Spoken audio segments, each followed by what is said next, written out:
the sort of new world order of music marketing, and we all are excited by new tools and new tricks and all of that. But the question really is, does it work? And today we have two examples of artists for whom it is working, and they've been gracious enough to come and share a little of their wisdom and experience with us. So on my left is Imogen Heap, to whom this process began in a natural way in the recording studio without a label, and just wanting to reach out to a larger community through blogging, and found that community and interacted with it, and now has built what by any standards is a successful career, and 1.3 million Twitter followers, I think, if I'm correct. And Damian Kulash of OK Go,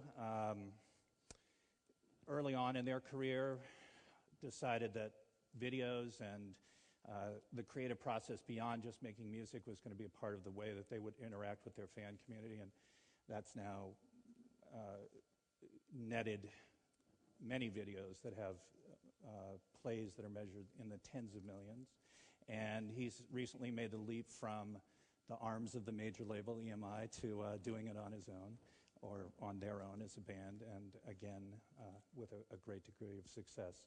So to get going, we've heard the old stories. What I want to hear now, or what I hope you'll share with us now, are some more recent stories or some things that you have planned along these lines in terms of interacting with your fans in interesting ways, and how it's working for you. Imogen, you want to go? Hello, everyone. It's great to be here. Okay, well, I'll start with maybe the most recent one and what I'm about to try and attempt to do with my fan base.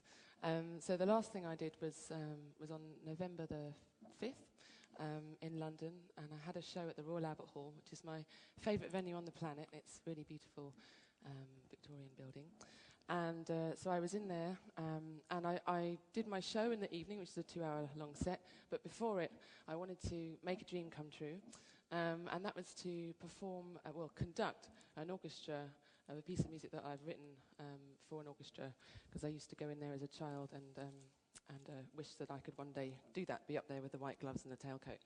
So I wanted to also write a music for a film, so I got together with my partner, Thomas Ermakora, a website to ask people to send in footage of nature, send in video clips.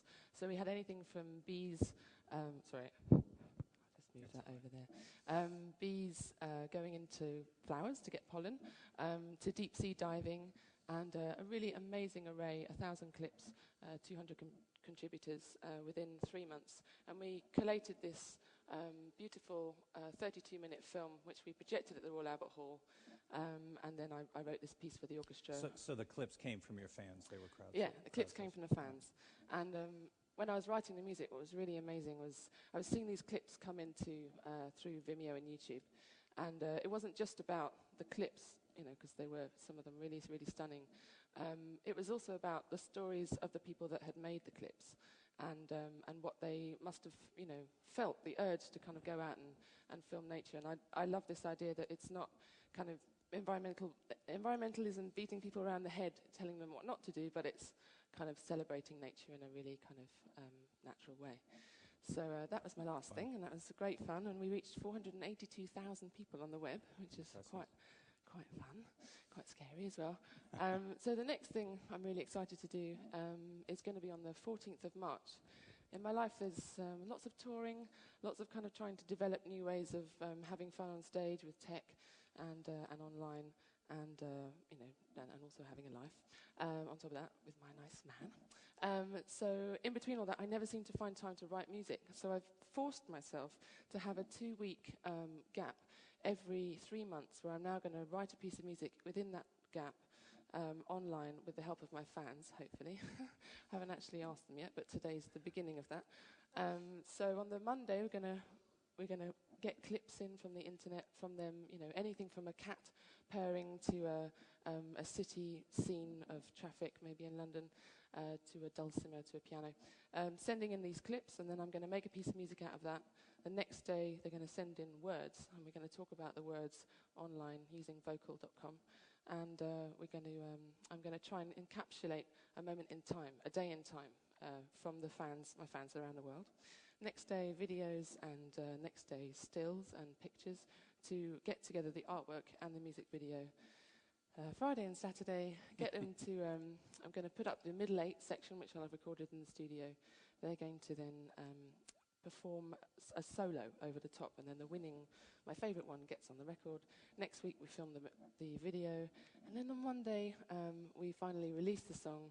My friend Tim Exile is going to do a live remix as he hears it for the first time, and we're going to have a big party at my house, maybe. And you're going to do that involved. repeatedly over every 2 months as well? Yeah, we're going to do it every 3 months. 3 months. My plan is to do 4 songs in a year, because I'm just not getting the music done. There's just so much to do. And also I love to work in those creative boundaries. Those limitations, really, I flourish in them. And also time limit too is really, I seem to thrive in that. So I'm going to put myself to the test, and I'm sure it's going to be fun. Thank you. And Damian, you told me yesterday some interesting things that you're doing, if you'd share. Yeah, well, hello everyone. Like Imogen, the hardest thing to do for us is find time to write. So this coming year we have blocked out a whole bunch of times for actually just writing music, which is the first and most exciting thing for us. Sorry, did you hear that? It sounds like my voice just came on. I was saying, like Imogen, the most difficult thing for us to do at this point is find time to just write without any sort of, without rushing through it to get to some goal, and just to actually write with the idea of making something. So this year there's a lot of writing time blocked out, which is nice. There's a few big projects on the horizon. One, there's a film, a Morgan Spurlock film. Morgan Spurlock is the guy who made Super Size Me and a bunch of other wonderfully incendiary documentaries. And today, actually, at Sundance, he is premiering his new film, Palm Wonderful Presents The Greatest Film Ever Sold. It's a film about advertising, marketing, product placement in entertainment, and he funded it by advertising, product placement, and marketing. So it's just the whole film is him taking a camera into pitch meetings and saying, I want to make a film, and then saying, what is this film? And he's saying, it's it right here, this is it right now. And it's a hilarious movie, incredibly revealing, and it basically, it's sort of the expose of how the entertainment industry works right now, which is wonderful. So we wrote the ending anthem for that song. For that film, and the film premieres today. In April, we will release a video for that song, and we're crowdsourcing that to a certain degree. We're going to make the entire thing in HTML5 with developers from Mozilla. So they're kind of putting out the call to the larger community of HTML5 developers. So it's unclear at this point what exactly it'll be, which is exciting for us. It's a new big video project and we don't know what it will be. Another video project that we don't know what it will be is a dance collaboration with the Palabolas Dance Company in New York. So we will do live performances with them in July, and we have about 4 weeks of playtime with them between now and then to figure out what it is we're doing. Presumably a video component will be part of that, and of course the live performances. And we have other video projects on the horizon for summer and next fall if we can get around to them. The good thing about where we are right now is that we don't. Rather than having these sort of chunks of things we have to fill in, you have to get an album ready by such and such a date, or your publisher wants this, or your label wants that. We have a sort of running list of 50 or 100 ideas that would be awesome if we could get the time or the finances or the resources, the talents to do it. And so as those things come around, we chase them. So it sounds like for both of you, you've not just made the shift in the way you're marketing, we'll just call it that, and your interaction with fans is to the new reality, if you will, but also the way in which you create music or are motivated to create music, and the timetable in which you create music has been shaped by that as well. And can you expound on that? Or am I just making this up, or is that's an interesting that I mean, the most interesting thing it's right in that first part of your question is well, let's just call it marketing.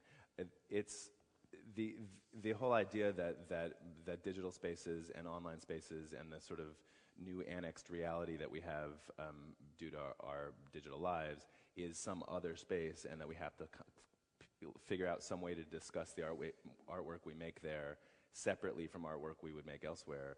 I mean, that's the sort of interesting part to me, that it's all a whole. Yeah, I mean, obviously most people in this room presumably are here because they work in the marketing of music, but we're here because we work making stuff. So it doesn't feel like marketing from my shoes. I mean, I suppose that the Medicis probably thought that the Sistine Chapel was great marketing, but that's certainly not what he thought when he was painting the ceiling. Right. And for us, I mean, I can't speak for Imogen, but it doesn't feel like digital spaces or social networks or the kind of new parameters of the music world are spaces that must be explored for the sake of commerce. It's spaces we get to explore for the sake of art. And in fact, they break down all of the categories and rules that existed 5 or 10 years ago in a way that's wonderfully freeing, at least for me, because I don't have to worry about making things that fit a certain mold, right, or answer to a certain sales metric. Somebody else's timetable, if you will. Right. Yeah. Is that true for you as well? Yeah, it's almost like, I mean, people have said, wow, it's amazing what you're doing with marketing your songs and your records, and look at the way your career's gone. But to me, it just feels like a very long, steady build ever since I started when I was 17, signed my first record deal. And over the years, just kind of the more blockades of kind of people between me and the fans that I managed to kind of bang down, the closer I got, the more creative I got, the more fun I had. And there's definitely a period of time when I was signed to Island Records with a band called Frou Frou, where I felt very insular, and I started to not have fun. And when I left Ireland and set up my own label with my manager, Megaphonic, and ever since then, it's just felt like pushing on open doors creatively, and met so many great people. And I guess I realized also that I don't have to go through the label, because I've been kind of conditioned from 17 to 24 that that's the way that I had to do things. And when I realized that, I can just directly speak to somebody, I can directly, now go through blogs or Twitter, and the word gets around, and that person hears about it, and I end up, making some stuff with somebody I've always wanted to make stuff with. So one of the things we talk about a lot is, recently, is the building of a team to help you do this, et cetera. But it sounds to me as if you guys are intimately involved in not just the imagination of these ideas, but the actual doing of them. Sure, yeah. Definitely, but you also need a very good team. Right. Several members of my team are here right now.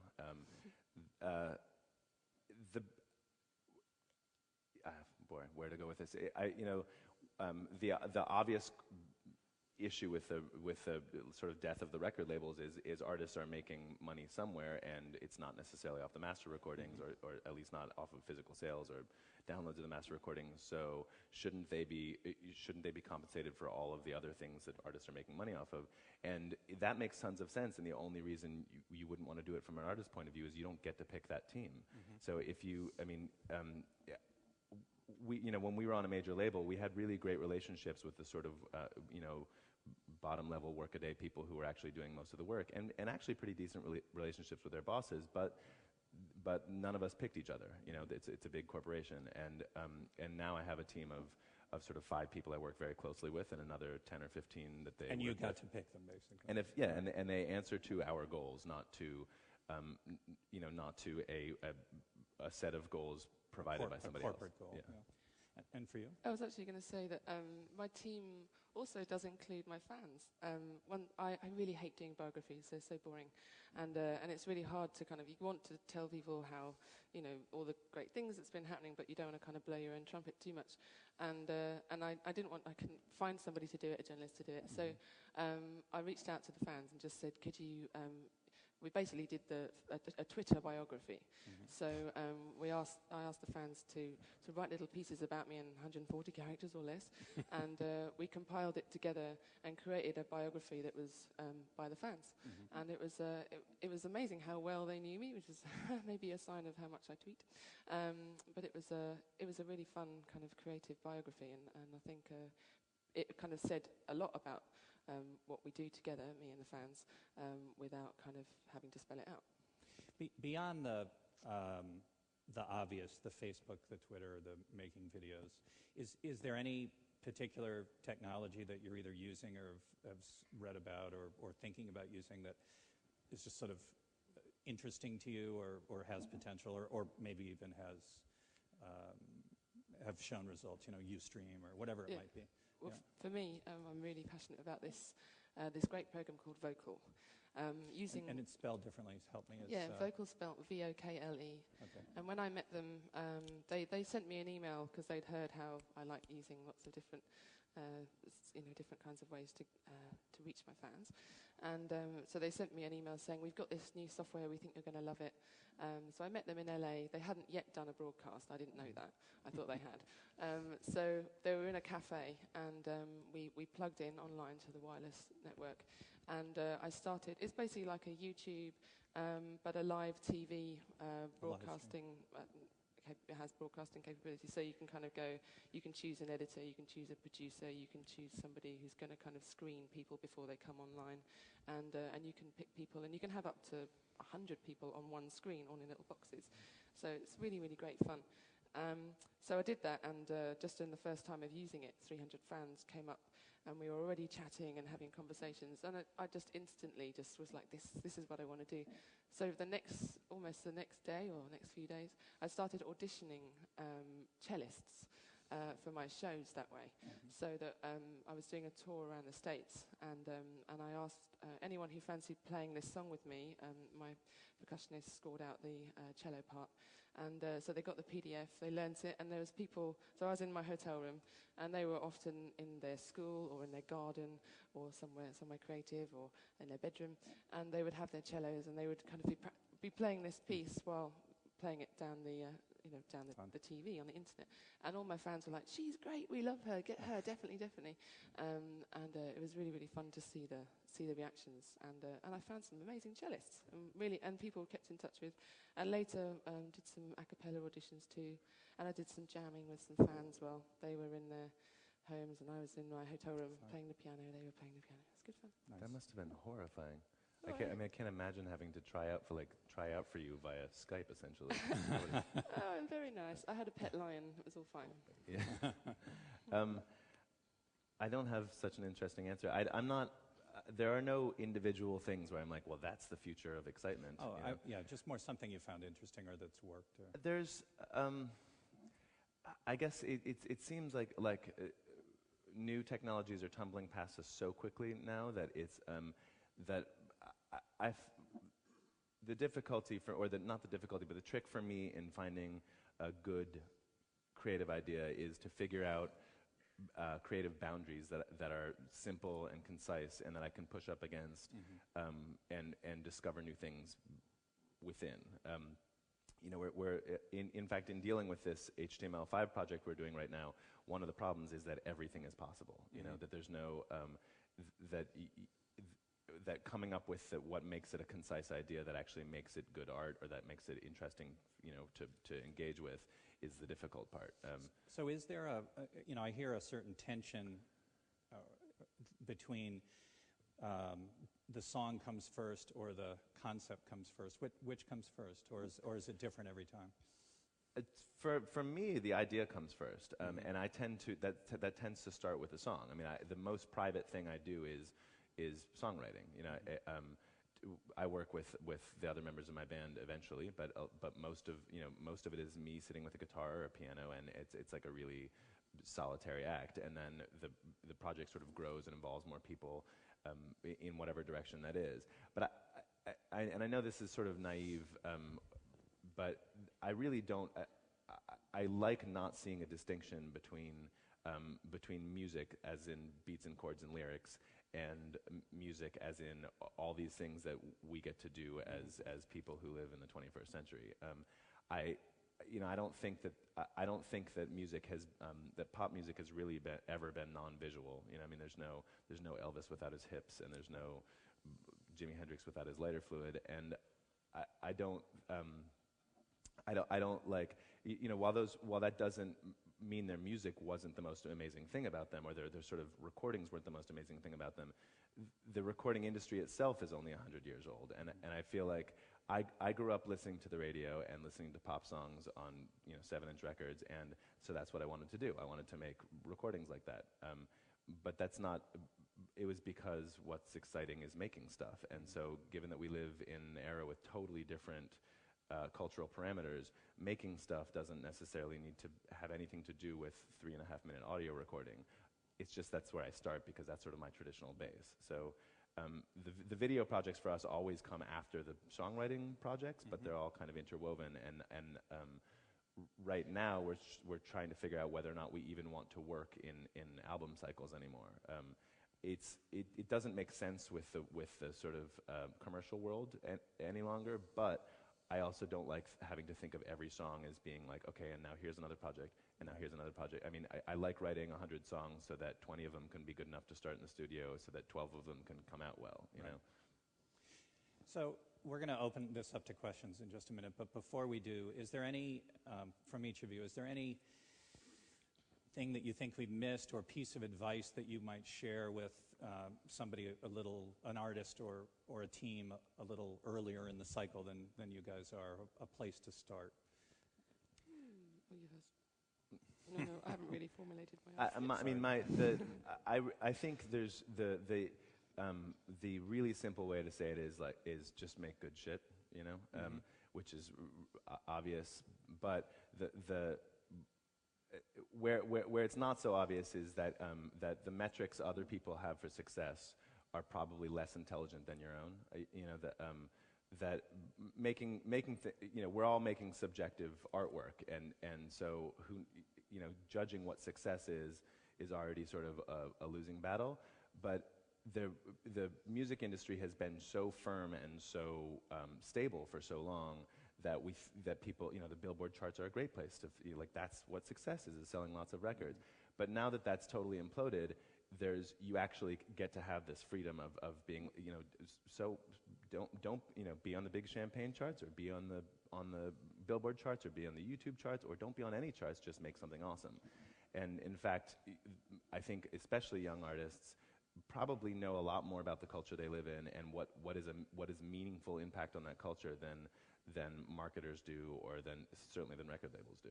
Sure. I would go back to what I said before, is that in the beginning it starts as a hobby, and try your best to make it still feel like a hobby. Have fun with it, and go where your kind of creative energies want to go.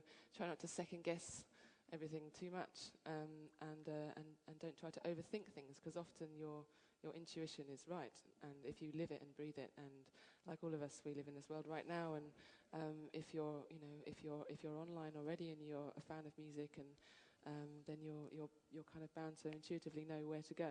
So just go where your heart tells you. That's my advice. Thank you. So do we have any questions? We've got just a few minutes. There are people, I believe, with microphones in the audience. And there's a gentleman. Sorry, thank you. Somebody right here.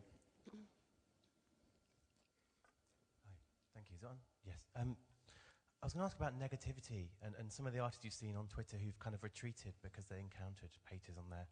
How have you found that in terms of being close to people who don't like you so much or are trolling?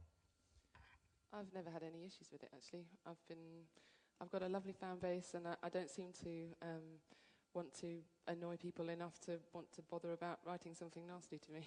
So I've been very lucky, touch wood, and I don't want to encourage it. So let's not talk about it anymore. I think all of these things are sort of a one-to-many communication, no matter what. So it's no different than reading a review of somebody who doesn't like your record. It's kind of like you can choose to focus on the things people don't like or on the things that people do like. And in general, while it's easy to find, I'm very self-critical, and it's easy to be like, wow, they're right, that was shitty. It's easier to be really touched when someone says that yours is the song that got them through their father's death. But having said that, it does always seem to be, there could be 100 amazing comments and there's one bad one, and it really sticks with you. It's the only one you seem to remember.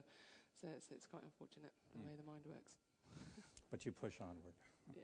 Any other questions? Hi, yeah, I was interested in the point you were making about crowdsourcing and getting your fans involved with things. But I'd read an interview with Neil Tennant from the Pet Shop Boys in the last couple of weeks, and he basically proposed the argument that fans shouldn't actually get involved with kind of artist creative side of things. I was just wondering what your take on that is. Is it a kind of generational shift where new artists realise what fans can do, and somebody like Neil Tennant's working in an old model?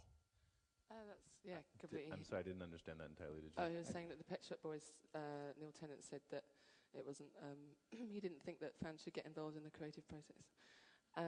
Well, I violently disagree.